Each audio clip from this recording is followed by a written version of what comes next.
Now at 10, this is Fox 61, Connecticut's news station. A man is behind bars tonight after police charged him in a case of attempted murder. Police say he threw several Molotov cocktails at a home in Simsbury. Thanks for joining us for the Fox 61 News at 10. I'm Brent Harden. And I'm Angelo Bavaro. Police say this all stems back to an incident that happened back in November and left neighbors shaken up. Fox 61 Stephen Reels has more from that arrest warrant. I had a chance to catch up with some of the neighbors out here in Simsbury, off near Corn Hunt Road, where everything happened.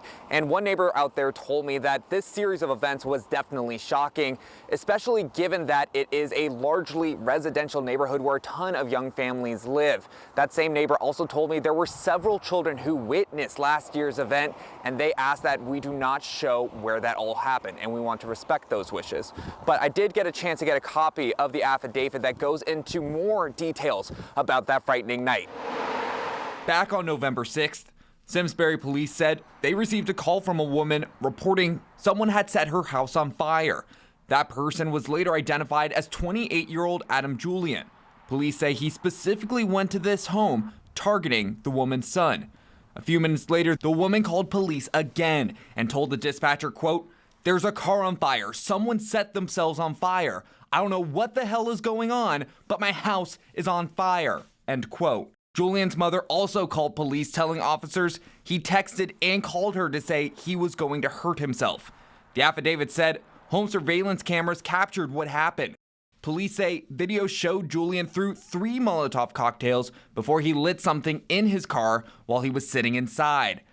The arrest warrant states Julian ran out of the car engulfed in flames while witnesses tried to put out the fire. No one in the home was injured. When first responders arrived, they found Julian badly burned in the front yard. He was taken to Bridgeport Burn Center for his injuries. Julian is said to have met the victim online before things went south. The arrest warrant revealed text messages Julian sent to his mother, saying he wanted to, quote, "die with dignity as a free man not in prison or lynched by his sexuality," stating he was concerned Supreme Court justices plan to make homosexuality illegal. Julian has since been released from Bridgeport Burn Center and was taken into police custody Monday. Julian faces multiple charges, including attempt to commit murder and commission of arson, arson in the first degree, and illegal bomb manufacturing. Now, we have reached out to the law firm which represents Julian. However, I was told on the phone that no one was available to speak with us at this time. In Simsbury, Stephen Reels, Fox 61. I'm sorry that she's been convicted worldwide and everyone wants to proceed to a lynching. But we have a system, she has rights, the same rights that everyone else has, and we intend on protecting those rights and her having her day in court. How can you not realize that someone is so frail and malnourished and just mistreated in your own home? It's just, I don't buy it. The woman who police say held her stepson captive for over 20 years appeared in Waterbury's Superior Court today for the first time since posting bail. Yeah, that story is attracting attention around the nation. Fox 61's Jamel Johnson was at the courthouse when Kimberly Sullivan arrived there. Kimberly Sullivan, the woman who is being accused of holding her stepson captive in her home for decades, appeared in Waterbury Superior Court Wednesday. She was expected to give her plea, and while that did not happen, it was still an emotional day for the man's biological family. Oh, the wicked, evil stepmother. Is it true? Kimberly, why did you? Kimberly Sullivan fought off waves of media as she made her way inside Waterbury Superior Court Wednesday. The state gave notice to Attorney Cloris today. It was her first time back in court after posting bail. Sullivan is charged with assault, kidnapping, unlawful restraint, cruelty, and reckless endangerment. Prosecutors say she held her stepson captive for more than 20 years. My stepson is in here. That all ended last month on February 17th when firefighters rescued the man from the home on Blake Street. Weeks later, we would learn from police that the man intentionally set fire to the home so he could be freed. Kimberly, now's your chance to say something. Sullivan was expected to plead not guilty to the charges on Wednesday. However, her attorney, Ileonis Koloidis, asked for a continuance to Friday after the state filed a motion to add conditions to Sullivan's release. It's my understanding they wish to add some type of electronic monitoring or GPS bracelet. And I'm sorry that she's been convicted worldwide and everyone wants to proceed to a lynching. But we have a system, she has rights, the same rights that everyone else has, and we intend on protecting those rights and her having her day in court. The man's biological sister, Heather Tessman, was there. She says it's the first time she's seen Sullivan in person. I know a lot of step-parents can be incredibly vindictive to children. I think that the world is shocked by his condition. Like, how can you not realize that someone is so frail and malnourished and just mistreated in your own home? It's just, I don't buy it. The man's biological mother, Tracy Valloran, who we initially spoke with anonymously, was also at court and saw Sullivan for the first time. Disgusted. It's just disgusting that she's allowed to be on the streets right now. And when he is healthier and he's stronger, if he wants a relationship with me, I am right here.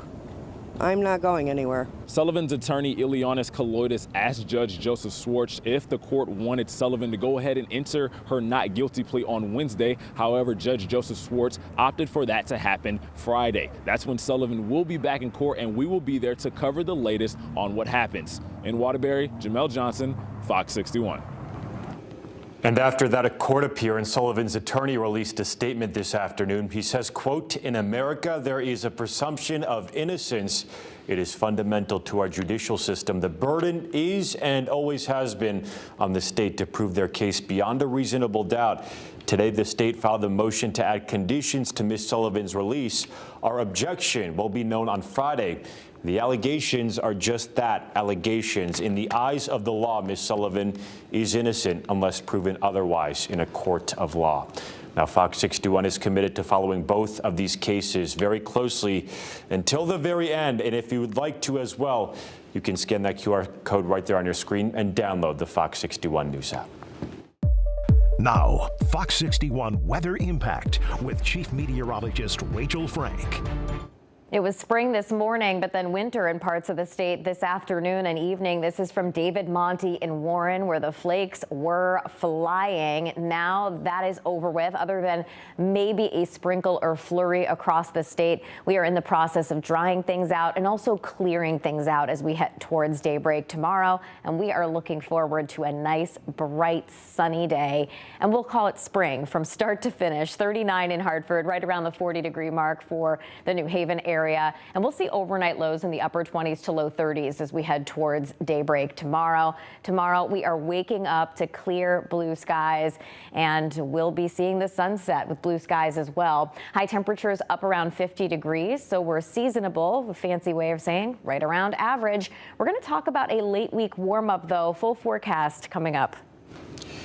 All right, Rachel, thank you. We have some developing news from Windsor Locks to report tonight. Police there have made an arrest in a cold case spanning 2 decades. A man from New York named Muhammad Ali has been arrested in connection with the shooting death of a New York City cab driver. Police say back in February of 2005, Mareed Hussein was found shot to death in Windsor Locks. Investigators say the murder case went cold for decades, but picked up just last month after detectives took another look at their evidence.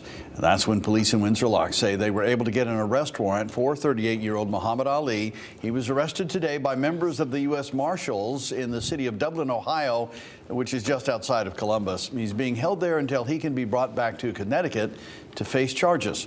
Ali will be charged with conspiracy to commit murder and accessory to murder.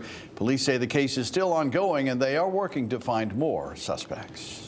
Well, tonight we're getting an up-close look at the dog that Meriden police say was dumped over the weekend and found emaciated around a shopping plaza. Now, officers believe the dog recently gave birth and they are now looking for her puppies as well. This incident is just the latest in a recent string of cases involving animals being abused and neglected all across Connecticut. We visited Meriden Animal Control to meet Petals. Ribs are still showing through fur, but inside Meriden Animal Control, Petals is on the road to recovery. Thank you. Gentle, good girl. Super, super friendly, very food motivated. Didn't appear injured, but she definitely needed our help. The need for help was clear in the pictures Animal Control posted on Facebook after Petals was brought in. Absolute skin and bones. I could see every vertebrae, every rib in her body. Are you ready? Assistant Animal Control Officer Sarah Bacon is helping Petals get healthy for adoption. I think she's going to be totally okay after this. But there's also another mission. Her mammaries were full and she was ready for puppies, but they weren't anywhere around. Finding Petals' babies.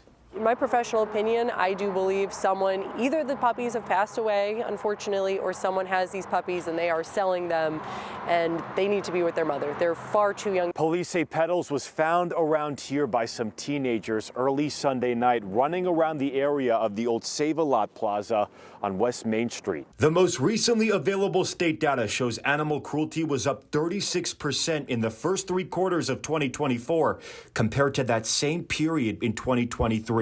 We're all now trying to make it more known with our social media and let Connecticut know this is a problem. Bacon says animal control officers are feeling that increase in cases. A lot of us are really frustrated in what goes on in the court system, and we try our hardest when we really get these exacerbated cases of neglect or severe cruelty. She says the state needs more access to affordable vet care and spay and neuter services. Most people I speak with in this town, even the ones that are having issues taking care of their animals, they want to do the right thing. They want to get their animal fixed. They want to be able to feed them and bring them to the vet. And if you know anything about Petals' case, you can call Meriden Animal Control. We'll have their number posted on our website. That is fox61.com and the free Fox 61 News app. Well, the town of East Hartford is talking about roundabouts. Officials looking for ways to keep people safe, especially pedestrians. Yeah, Fox 61's Valerie Moravi has more from a meeting held tonight where people got a chance to voice their concerns about safety. Well, East Hartford officials discussed several potential runabout locations for this area, and one thing was clear. They say they want to improve driver safety and try to reduce the staggering rate of deadly crashes at almost 80%. I think that's significant, right? I think from all the examples that the DOT showed us, and that's why we wanted the DOT here, because they've implemented a number of roundabouts that have proven effect. The town of East Hartford and the Connecticut Department of Transportation are looking to improve driver and pedestrian safety by building a new roundabouts. Travis Simpson says one of his main concerns is pedestrian safety. I've seen quite a few instances where entire families sit waiting to get across for an intersection to get to the shopping venue on the other side and wind up relying on a good Samaritan to kind of stop and let them through. So I wanted to make sure that we had some sort of a method, especially on Main Street, which is a very busy street in town. Town officials laid out some of those potential runabout locations in a meeting Wednesday night to allow neighbors a chance to voice their concerns and learn more. 2 of the locations have already been selected and are currently under application for funding from the state. Mayor Martin says the project at Chester and Forbes Street is expected to cost $3 million.